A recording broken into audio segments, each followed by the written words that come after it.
Hey, what's going on? Welcome back to the Fantasy Headliners. Kyle coming to you from the Draft.com studios. And Headliner Nation, I'm going to be real with you for a minute. Full disclosure here. We're going to be talking about our top 20 tight ends for week 2, ranking them in order for you.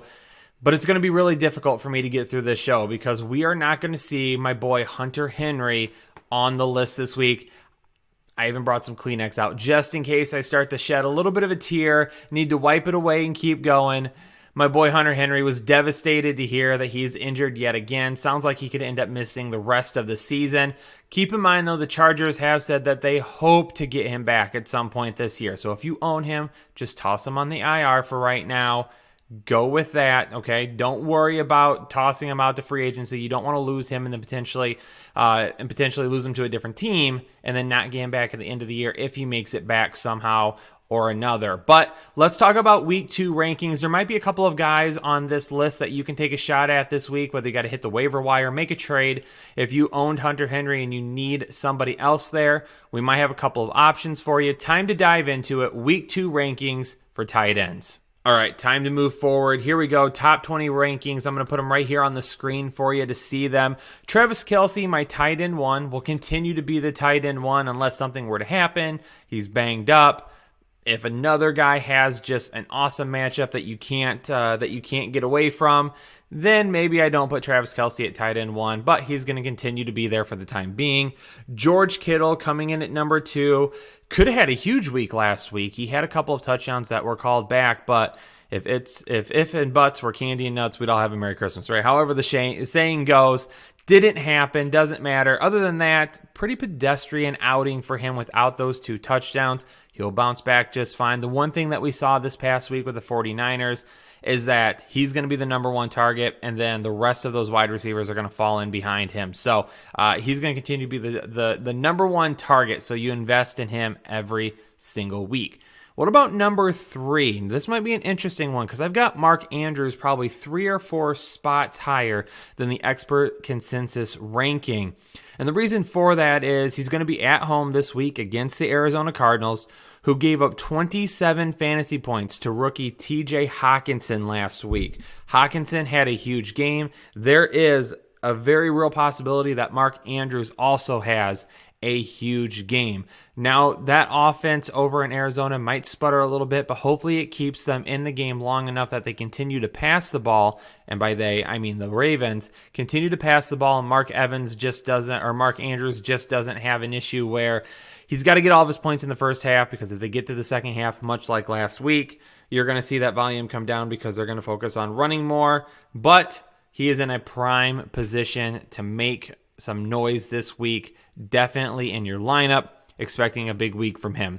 Number 4, Delanie Walker. He's going to be facing Indianapolis this week. He had 6 targets last week, which led the team, ended up grabbing a couple of touchdowns. He's back. He's looking healthy, which means Marcus Mariota's got his number 1 guy back. I don't expect Walker to lead the team in targets every single week, but it's going to be close. I could see him being the number 2 target leader on that team by the end of the season. So he's another guy that we're continue to put in our lineup on a weekly basis. Good matchup this week for him against Indianapolis.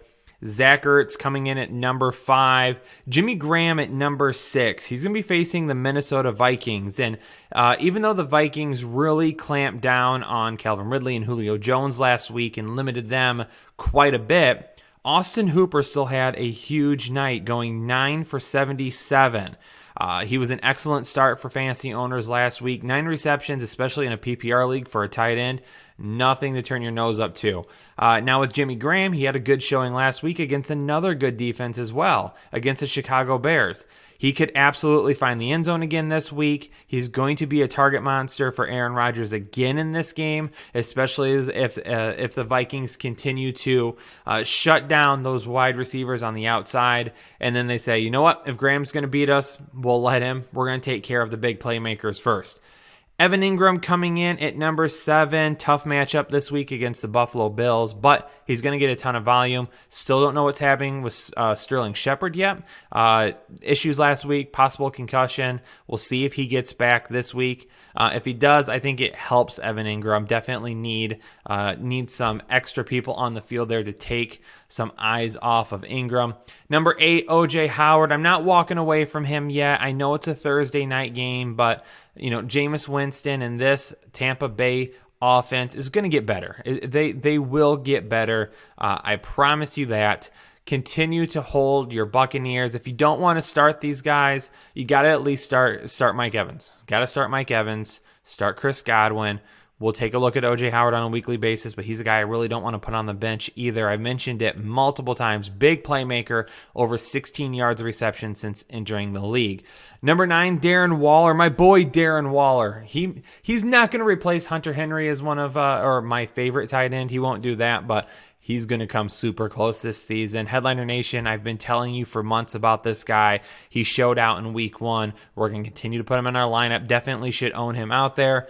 In a lot of leagues, Hunter Henry owners, if you've lost your starting tight end now and you didn't have anybody backing up Hunter Henry, Darren Waller is a guy that's still available in plenty of leagues. So take a shot at him. Jared Cook coming in at number 10. Was slow last week. But again, first game in this new offense. Has to work with Drew Brees a little bit. They'll continue to get better throughout the season. He's coming in at number 10. Number 11, Vance McDonald. I know a lot of people are worried about Vance. I get it, especially after the showing that the Steelers had. But the Steelers didn't look great at all last week. I expect him to bounce back. They're at home this week. As this offense gets better, and one of my beliefs here is Juju Smith-Schuster. If they start moving him around a little bit more, they played him outside so much last week. That's not where he's a really good wide receiver. That doesn't bode to what his talent is. So if they can move him back into the slot and get guys like Dante Moncrief and James Washington back outside, get them rolling a little bit, Deontay Thompson as well, get these guys moving a little bit. We'll see what happens. I said Deontay Johnson, my bad. Messing up names there. Apologize for that. But anyway, point is still the same. As this offense continues to get better and they get those guys on the outside working, they can move Juju back inside a little bit more. And as they get him going, Vance McDonald's going to find himself some open space. And he was a monster after the catch last year. TJ Hawkinson coming in at number 12, a guy that was just outside my top 12 tight ends, makes it in this week. I'm going to limit my expectations, though. I'm going to be careful. I'm going to be careful with this because he is getting a defense that did pretty well last week at limiting the tight end position. So even though he's coming off a huge week, last week, the Chargers, they held Eric Ebron and Jack Doyle to only 6.1 combined points. So I'm just tempering those expectations coming off the big week for TJ Hawkinson. You see that type of performance, and you're like, oh, I'm going to throw him out there. I'm going to get that type of performance back. Probably not. Okay, so still a tight end one for me, still a good week. Not 134 yards and a touchdown, though. So a little bit less than that. David Njoku coming in at 13, the only passing touchdown last week for the Cleveland Browns went to Njoku. He's off to a good start. Austin Hooper, already talked about him. 9 receptions, 77 yards. Brought it up a little bit ago. Good start for him. A lot of people thought he might get lost again with Devontae Freeman being back on the field, but Freeman was not that good last week. So we'll see if he gets back out there. If that happens, does it continue to limit Austin Hooper, or does he stay with what he has been doing? Number 15, Noah Fant. Like him this week. Now, again, I brought it up earlier with Jimmy Graham, but Jimmy Graham did very well against the Chicago Bears last week. Now, Noah Fant is going to get an opportunity to go in there. Can he become one of the main targets for Joe Flacco? Maybe, maybe not. But I think he sets up for a decent week this week. They have good wide receivers in Denver. They do. Courtland Sutton showed out last week. He looked really good. Emmanuel Sanders continues to work his way back. Deshaun Hamilton as well. All of those guys, if they can get rolling and can get on the same page as Joe Flacco, that's only going to help fans. So I like him this week to have a decent to good week. Not, again, anything overwhelming, but still a good week. Vernon Davis, Jordan Reed, they're going to come in at 16. This is really going to depend on what happens with Jordan Reed as he makes his way back from his concussion. Is he going to be on the field? If he is, then I've got Jordan Reed here. If he's not, then I've got Vernon Davis here. Dallas allowed over 30 fantasy points last week to Mark Ingram. So a good matchup again here for Davis and Reed if they can exploit some of those same things. Now, obviously, Evan Ingram is a freak, but if they can exploit some of those same things, then they can have an option. And quite honestly, this offense looked a lot better last week than a lot of people anticipated. I think McLaurin breaking out, having that big game last week, solidifying himself as a potential wide receiver one for that team, not overall, for that team. That's good. That's good because that's going to help Davis and that's going to help Reed. They don't have to rely on him so much. Number 17, Mike Gesicki, 6 targets, was second on the team last season, and they are going to have just as negative as a game script as you can possibly get heading out to face the New England Patriots. So he could end up, again, being a guy that Ryan Fitzpatrick or Josh Rosen, whoever's in the game, relies on. He's a freak. He can catch, but he's got to do a lot of other things to stay on the field. Can he do that this week? Decent option, not great, but opportunity is there.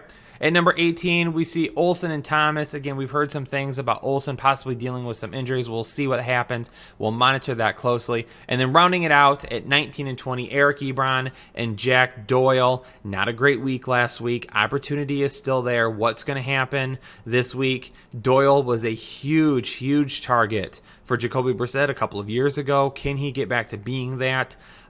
Eric Ebron is going to be touchdown dependent, but Devin Funchess is out now. So he has that opportunity to jump back in there and get after the end zone and not have nearly as many people vying for some of those targets as him. So, Headliner Nation, there you go. Top 20 tight ends for week 2. I held it together. I didn't cry. So, whew. It was tough, though. Missed Hunter Henry. Going to miss him the rest of the season. A lot of really good options out there for you still. I said it a lot over the offseason. I told you, Headliner Nation, that if you want to skip those top 3 tight ends and invest a little bit later, I think you're going to get some good opportunities. For those of you that listen about Mark Andrews, for Darren Waller. At one point, I did bring up TJ Hockenson super late. If you were able to get him, we'll see what happens. But it's still a lot of opportunity at this position this year. It's going to be much better than last year. So we'll make it through any of those injuries much better than we would have last year. Last year, if you lost your tight end, you were basically screwed at that point because nobody was producing outside the top 3. So thanks so much, Headliner Nation. Appreciate you tuning into this episode. As always, hit the like button. Make sure you subscribe to the channel as well. Become a part of Headliner Nation today. More than 60,000 strong now, Headliner Nation. We appreciate you. Thanks so much, and we'll catch you on the next episode. Have a good one.